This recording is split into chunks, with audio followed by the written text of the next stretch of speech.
a Thay falou que, ou Thay, por que um apócrifo tem menos autenticidade? Então, para quê? Se é pra, geralmente se fala que um apócrifo tem menos autenticidade ou que tem menos confiabilidade histórica quando a gente está querendo saber o que aconteceu de fato ali nos tempos em que Jesus estava com os apóstolos, com o início do movimento ali de Jesus, que viria a ser o cristianismo. Por que eles seriam menos é, historicamente confiáveis? Porque os apócrifos são textos posteriores aos textos canônicos, com a possível exceção do Evangelho de Tomé de Nag Hammadi, mas eu não acredito que seja.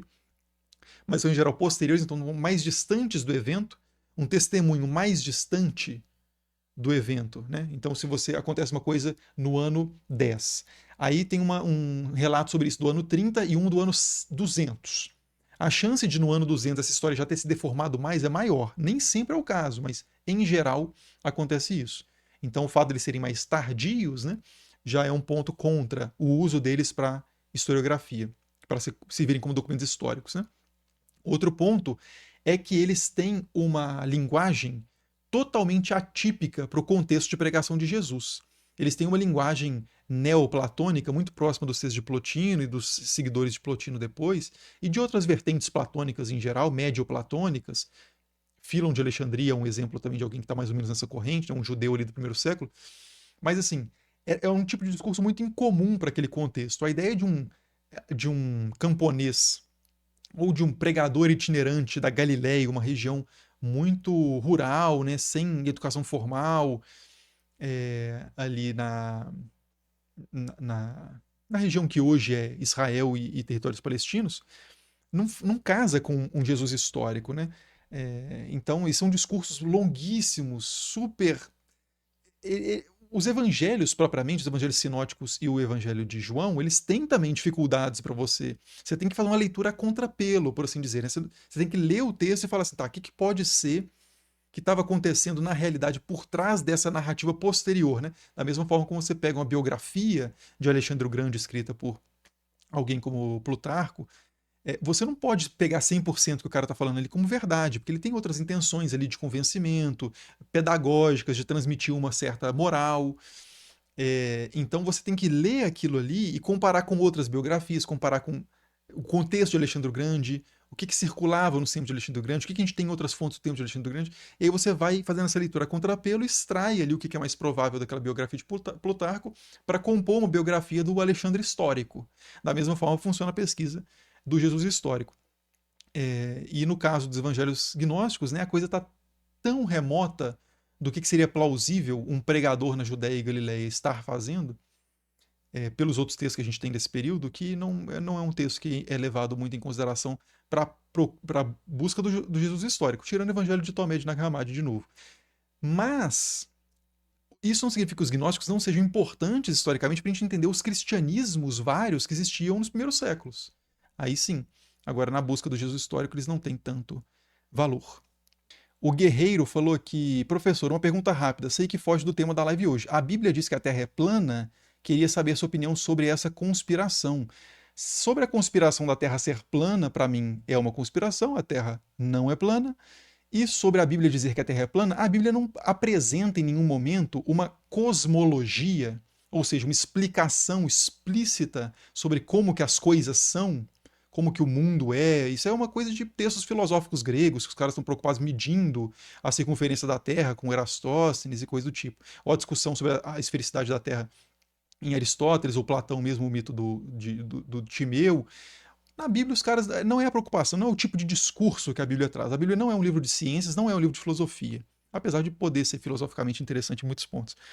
Mas se eu fosse chutar a partir do que tem ali na Bíblia, os caras, se você mostrasse para eles um modelo plano com a redoma e um modelo esférico, ou geoide, como queira, sei lá, um modelo científico convencional atual, e falassem qual que você acha, perguntasse para um Amós da vida, para um Elias, para um Paulo, qual que você acha que é o formato da Terra onde a gente está pisando? Eu acredito que eles chutariam. Bom, Paulo, talvez tendo contato com a filosofia grega, poderia chutar a esfera, mas os profetas do Antigo Testamento acredito que chutariam que era plano. porque não era um tipo de exercício que os caras faziam em termos de busca do conhecimento, né? Não era uma preocupação saber o formato da Terra. E o pouco que a gente tem ali fala da raquia, né, de uma estrutura firme que sustenta as águas de cima e separa, impede elas de cair e se voltar a se juntar com as águas de baixo.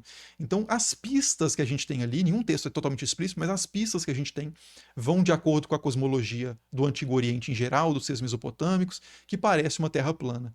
Então, eu chutaria que a, na Bíblia, o modelo cosmológico, basicamente, apesar de não apresentar esse modelo desenvolvido, seria plano, né? Como a maior parte das populações é, na antiguidade, né? Até assim, até essa discussão da esfericidade da Terra na física aristotélica, da concentração do elemento Terra no centro do universo, consequentemente você tem uma esfera, ou da discussão do Timeu e por aí vai, você não tem muito isso em textos antigos que eu conheça. É basicamente é, não é terraplanismo, né? Porque o terraplanismo ele tem uma pretensão de ser ciência que esses textos antigos não tinham, né? O Rafael falou aqui, lembro de ter ficado bem impressionado ao ler o livro do Maimônides, que a Terra era esférica. Fiquei pensando, peraí, esse livro não tem 1000 anos. Pois é, mas na Idade Média a esfericidade da Terra, nos meios intelectuais, era um dado, né? Na Idade Média. Porque isso tem esse mito, né? Que na Idade Média as pessoas acreditavam que a Terra era plana. Bom, uma pessoa away, assim, sei lá, um camponês aleatório que você pegasse, provavelmente não pensaria na Terra esférica. Mas qualquer pessoa dentro dos ambientes educados formalmente ali, né, dentro da tradição intelectual, eles já tinham, né, uma compreensão de Terra esférica, pô, porque eram leitores de Platão, leitores dos gregos. Então você tem isso muito bem atestado, né? Eu fiz um vídeo, é um dos primeiros vídeos, acho que é o terceiro vídeo que eu fiz na história do canal. É um vídeo sobre o mito dos medievais acreditarem que a Terra era plana. É um mito parcial, né? Porque, de novo, vai saber o que um medieval médio pensava sobre o formato da Terra. Mas os caras que deixaram alguma reflexão por escrito sobre isso, que eram membros da elite, né? Acreditavam na Terra esférica.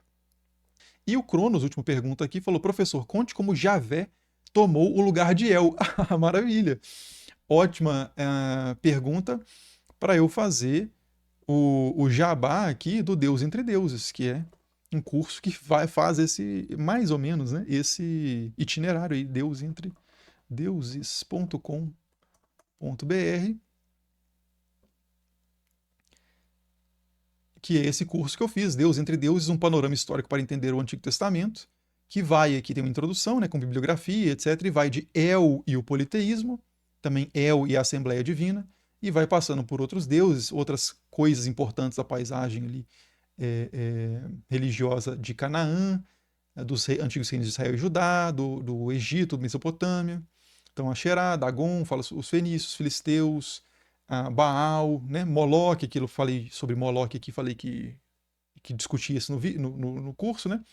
Tá aqui, né? Essa aula aqui, Moloque, vocês vão encontrar aí uma longa discussão sobre quem que era esse deus, se é que era um deus, como é que ele virou um deus, sobre a questão dos sacrifícios infantis, sobre a comparação disso com o cenário grego, com o cenário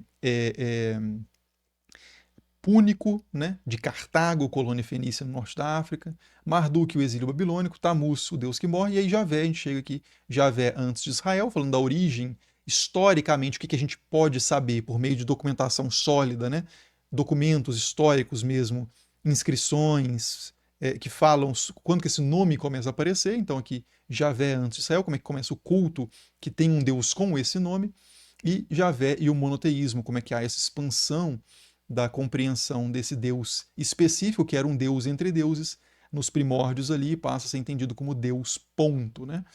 Então, a gente faz todo esse itinerário lá no Deus entre deuses.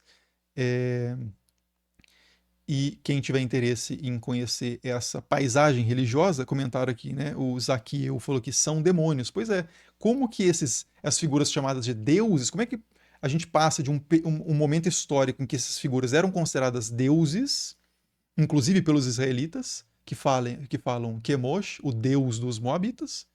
Como é que eles passam a ser entendidos como demônios? É um processo histórico específico. Isso acontece ao longo do tempo e a gente consegue documentar isso. Então a gente discute também isso lá, aqui, né, no curso Deus Entre Deuses. ou falar que ele tá zoando. Eu não sei, mas se estiver zoando ou não estiver zoando, eu aproveito para falar um pouco mais do curso.